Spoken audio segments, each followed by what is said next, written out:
बाबा के दुलारुई जानकी बेटी ना, बाबा के दुलारुई जानकी बेटी ना।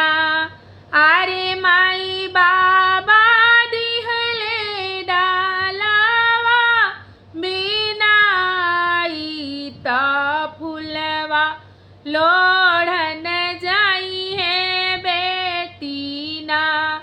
अरे माई बाबा दिहले डालवा बिनाई त फुलवा लोढ़न जाई है बेटी ना। फूलवा लोढ़त बेटी थाकी गईली ना।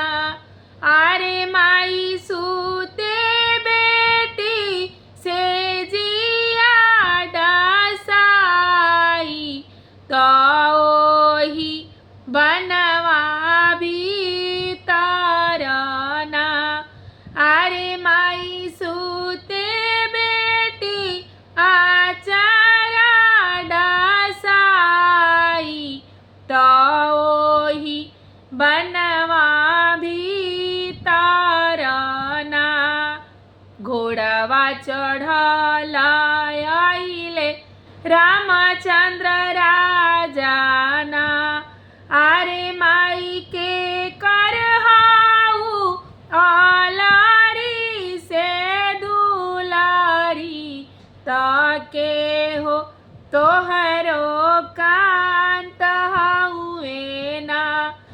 अरे माई के करहाऊ आलारी से दुलारी ताके हो तोहरो कांत हुए ना। राजा जनक जी के आलारी से दुलारी ना।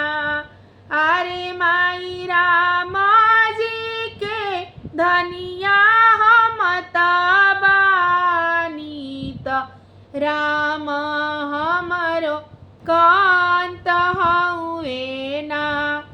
एतना बचन जब सुननी राम जी ना।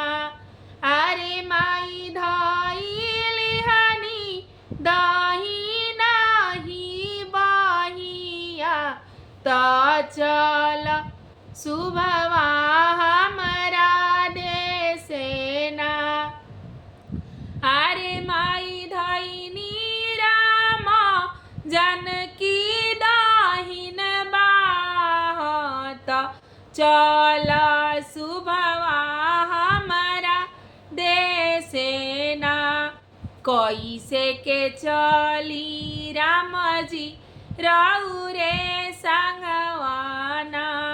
कैसे के चली प्रभु जी रउरे संगवाना। अरे मैया बहिता बारी कुआरी त बाबा कन्यादान कैनी ना।